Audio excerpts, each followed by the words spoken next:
Hi everyone, welcome back to my channel, and today I'm actually going to do something completely different. So for the past week or so, I've been working on my new series, words that K-pop fans overuse, misuse.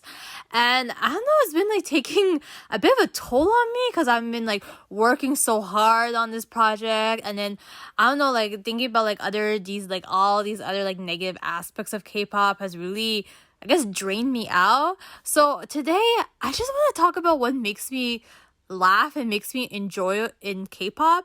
And I'm going to do something different. So I'm going to do an unscripted K-pop confessions video. This is completely one take. And yeah, I feel like we should all have something to laugh about. Okay, so my number one confession is that I'm really attracted to Jungkook's dad.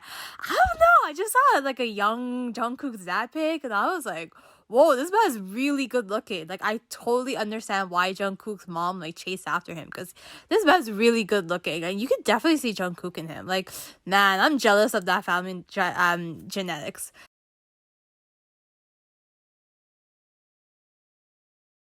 Okay, so number two is that I'm low-key scared of Taehyung's dad. I saw pictures of when his dad was young, and he looks like he can beat me up. But he kind of looks like an artist, though. But I feel like he could beat me up. Taehyung's dad's pretty good looking, but nothing beats Jungkook's dad.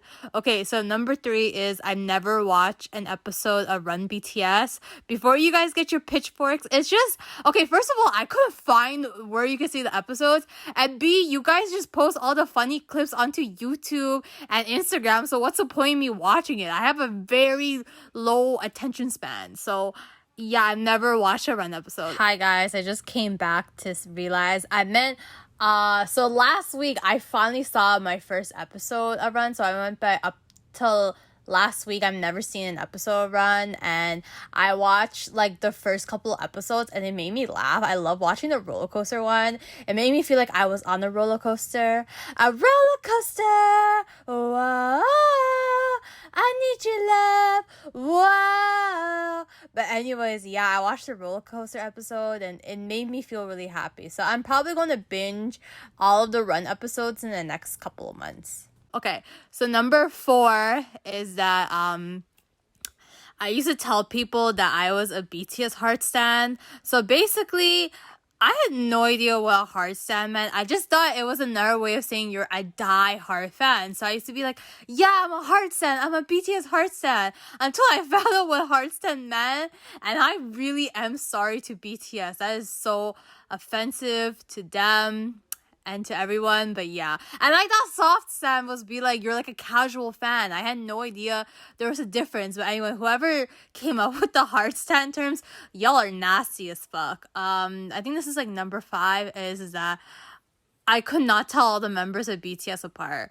Literally, okay, so I used to think Jungkook and Jin were the same person because they rarely dyed their hair, and they're also similar heights, right? So I just thought they were the same person. And then I thought Jungkook and V were the same person because they have very similar bone structure, facial structure, so they look very alike.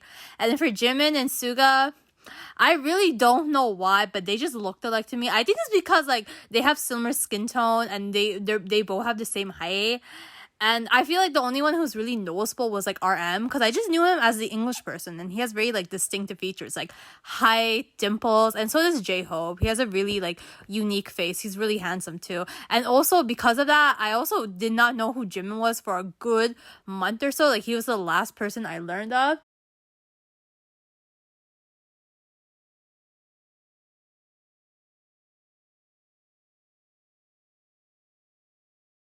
Because Jimin looks different in every comeback, because he always has this major weight loss, and I find with Jimin, when he loses face, the first thing that you can see is definitely his face, whereas for other people it's your arms or your legs. So because this man looks different in every comeback and he dyes his hair the most, I literally had no idea who Jimin was for months and months. And then I think I mixed up his name with Jin, but yeah, it took me a while to learn who Jimin was, which is weird because he's technically the face of the group. He's always that person. Everyone's yo, who's the guy in the red, etc. This is number 6 or whatever, but I really don't see the hype behind Yoona, Sehun, Tzuyu, and did I say Suzy or Yoona? So basically, Yoona, Sehun, Suzy, and Chewy's visual, I really don't see the hype behind it. I'm not saying like they're ugly. They're pretty like good looking, but like if I see them, I wouldn't faint, right? Like, you know who I would faint if I met? Like sooyoung, right? So yeah, I just could I never saw the hype behind them. Like people literally act like they would like literally faint or pass out when they see them, but I just don't see the hype behind them. Like I feel they don't get my heart pumping, right? Like they just don't get my heart pumping. This is me doing a heart pumping sound if y'all can hear it. But yeah, I was actually really shocked to find out that they were the visual because not gonna lie, I feel like I would choose someone else as a visual to them. I'm not saying they're ugly, but they just don't get my heart pumping, right?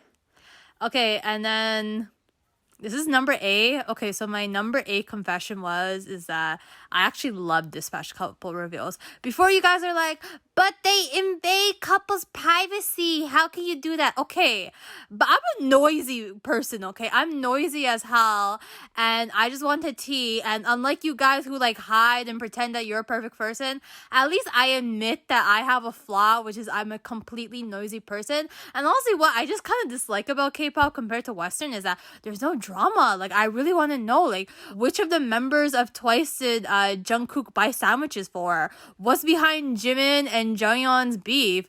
Have like anyone like dated around? Is there a love triangle? Like there's like this meme. It was like Subin from like TXT, and he's like seeing like couples making out at the backstage of like some idol show.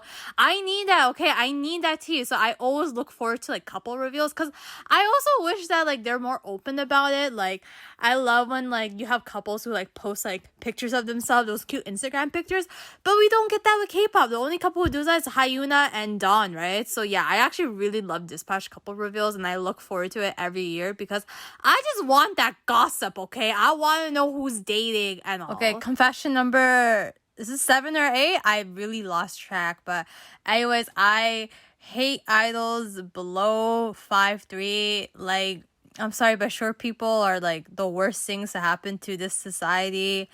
And yeah, the minute I read that you're below 5'3", like you're like 4'11", 5'1", I'm not gonna listen to your music. I'm just gonna wish you're gonna drink some milk. So I used to really not like a Ryujin, sorry if I butcher your name, from itzy. I think when I first got in, I was like thinking to myself, like, why is this girl a center? Like, why isn't she like given the same like spotlight as her other members and all? And I don't know, I just felt like whenever I saw her in interviews and she was like speaking a lot, I don't know, I just felt so annoyed because I felt like JYP was really like pushing her to be the center and all.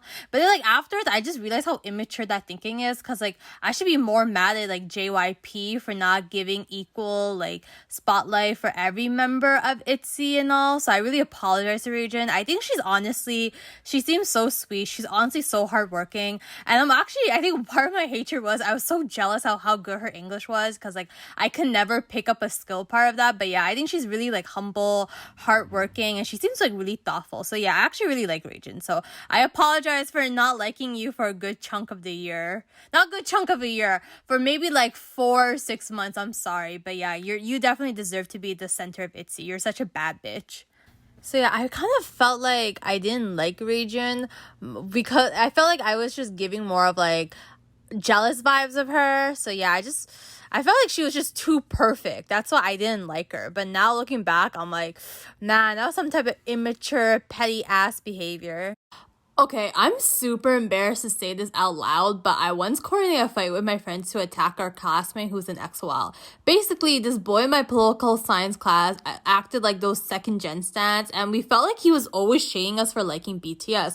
Or he would make comments like how BTS didn't work hard enough, or he would always say he only likes the old BTS and how their music isn't good, or how BTS concepts aren't creative anymore.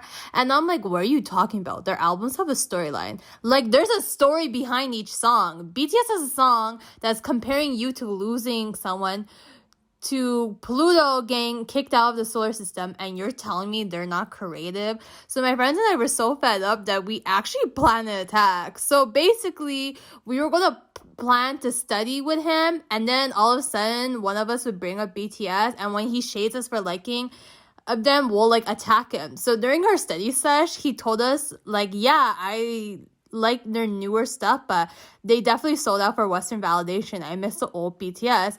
This was like early 2019, so we told them like politely, well, if BTS were desperate for Western validation, why haven't they released an English song yet? Also, listen to her B-side and you can see that they still have that BTS sound. Eventually, he said he didn't like BTS because of ARMYs are super toxic, which again, I agree. ARMYs have done very messed up things before, like that Jim Jones scandal where they doxed fans who spoke out and lied that Jim Jones was anti-Korean. But the reason why that comment bothered me is, how does a toxic fandom prevent you from liking an artist? Like, whenever I listen to EXO songs, do I think about how EXO has the most sang-sangs, or how exo-l has sent hate to other groups, or they once asked Lee Soo-im to kick Chan out because he got a girl pregnant? No, because I can separate a fandom from an artist. And what pissed me off was that he always brought up ARMYs whenever we talked about BTS music. Secondly, the reason why I didn't like that comment is because his reasons for disliking ARMYs are that they're immature. But like, that's literally a common characteristic in each K-pop fandom. Like, if you dislike ARMYs for the Jim Jones thing, I don't blame you, because that scandal is very unique to ARMYs only, like that type of situation. But if your dislike for ARMYs is that they send hate to other fans who dislike BTS, I think that's very dumb, because every fandom is like that. So we end up having a really heated convo, but he ends up apologizing for making baseless assumptions on ARMYs and BTS, and even say he'll explore more of their music. But looking back, we were so aggressive. Like, who plans an attack during a study session? Like, one of the people in that study session wasn't even into K-pop, and he's just like looking at us thinking like a war just happened or something. And we just felt like we were offended because of his comments for not liking BTS music, and us attacking him was a way to protect BTS, which is dumb, because like BTS doesn't even know we exist. Why should we protect them? But yeah, my friends and I regret attacking him because we felt like we should have been more mature and just accept someone who doesn't like BTS, or we should have just ignored him for dissing us for liking BTS. We were clearly wrong and we held responsibility for that, and we feel so guilty. But you know, we never doxed anyone for disliking BTS, so I guess we can sleep peacefully at night. So I guess this is a bit weird for me to admit out loud, but before I got into K-pop, I generally thought that Korean people were naturally paler skin tone. Because, you know, in K-beauty and K-skincare ads, they always featured paler skin people. And then after I got into K-pop, I learned about whitewashing. And yeah, after I got into K-pop, I had no idea that Korean people can have a tanner skin tone, like Kai, Holoin, Taehyung, etc. And honestly, their skin tone, it looks so gorgeous. Fuck whitewashing, fuck the snow app. But yeah, I think because they always like edit your pictures, they always edit like K-beauty and K-skincare ads to make them look white. I generally thought that Korean people were naturally paler skin tone. So thank you so much for watching. I appreciate every single one of you, and thank you for tolerating this video and witnessing my embarrassing confessions. So please hold on tight. I promise my new series, Words That K-pop Fans Misuse, will be up soon. If you need a good laugh, watch my BTS as my favorite Kardashian moment. If you want some tea, such as how I think a lot of K-pop stars fake their personality, how I think GOT7 can't rap to save their life, or how racism will never go away in K-pop, check out my unpopular opinions or my hard to swallow pills video. And for latest song reviews, like how much I hated BTS Butter, you can check that one out. And if you want to grow taller, please like and comment and subscribe. Have a wonderful day, and I'll see you next time. Bye-bye.